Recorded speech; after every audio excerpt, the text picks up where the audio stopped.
Good things come with time, man, especially with Kaidon.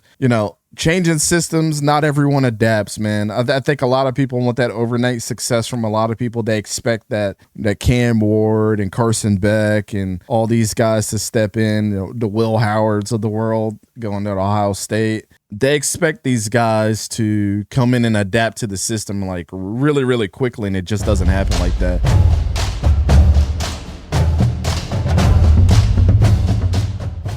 Kaidon Salter has improved his play, and I don't think even Colorado fans, you can't ignore this at this point in time. There's no way that you can ignore this.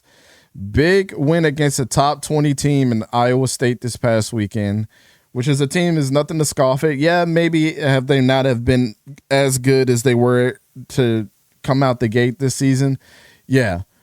But what we saw from Kaidon Salter is one thing that Colorado fans have been screaming and clamoring for, and we've been kind of waiting in the wings to see if this was going to show up, which was we wanted to see a really mobile Kaidon Salter. We wanted to see that 13-0 Kaidon Salter come out, and by all regards, we got a really good glimpse of what that could look like for the rest of the season against one of the country's best front sevens. Man, them boys at Iowa State can play, and their front seven is dangerous. Who knows what happened in this game in particular, but they still are bona fide guys on that front seven. And it's obvious that this Colorado team is lacking a lot of talent.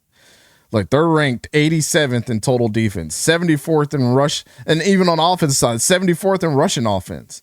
They still have not figured it out. Like I told everybody, hiring Marshall Faulk was not going to move the needle for a team like them. Just wasn't. We're hiring coaches that have not had coaching experience before to come in here and expect for this circus to be turned around just because he's a Hall of Famer.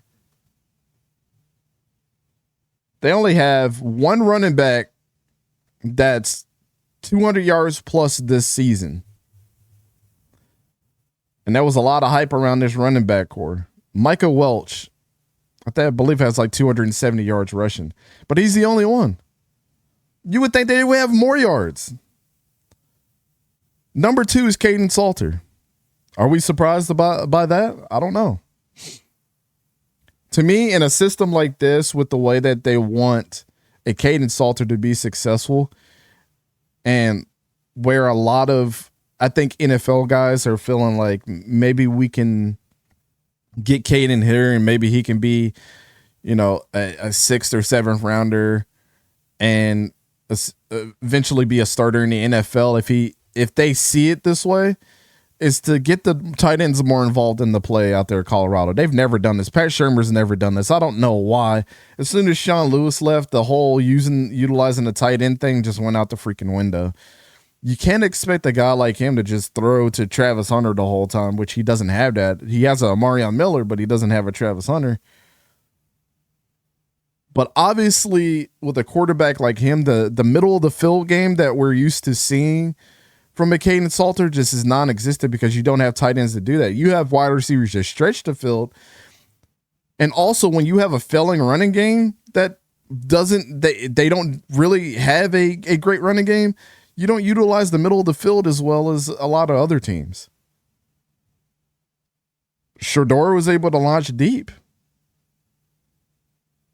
But you can't expect Kaidon and Juju and Ryan Staub to be these guys because you don't have the caliber of weapons that are here. And I think we're starting to see that throughout the season. You have to get Kaidon to work throughout the field, right? That's what he likes to do. This is why, like, when you're game planning, cover 3 breakers, but nothing up the seams, this is what you're going to see. Good things come with time, man, especially with Kaidon. Changing systems, not everyone adapts, man. I think a lot of people want that overnight success from a lot of people. They expect that Cam Ward and Carson Beck and all these guys to step in, the Will Howards of the world going to Ohio State. they expect these guys to come in and adapt to the system like really, really quickly, and it just doesn't happen like that. But I do think beating Iowa State, who was ranked in the 20s, is a confidence booster for your team. I'm not saying Colorado's going to go in there and beat ass for the rest of the season. And then they're also coming up against a week where they're hitting a bye week to go in and play an eventual really good team in Utah. Ever since Utah had their lowly performance a couple weeks ago, they've come in and looked really, really good, especially that defense. And now everybody's starting to see Devin Dampier as a really good quarterback as well. So they have them the following week after their bye week, which was a good time. Confident boosting win, going to a bye week, you've been playing hard, then go play Utah and see where your team really does lie, because they have to play Arizona after that. I think they have Arizona State the week after that. And I know they have Kansas State on their schedule as well. So they got some really tough matchups here. But if, staying competitive with the Utah or possibly beating them sets up a really good turn of events where if they win out the second half of their schedule, they could be an 8-4 team looking at maybe a Big 12 championship spot and maybe a college football playoff spot. Who knew that we would be saying this about Colorado at this point in the season, but it's a total possibility that could be happening for the Buffs. So as far as this season, Kaidon's look up and down. These last two games have looked better. And by far, he's had his best game so far. 16 for 25, 64% completion percentage, 255 yards, 2 touchdowns, 57 rushing yards. So we're starting to see the wheels to start turning for Kaidon Salter and the Buffs.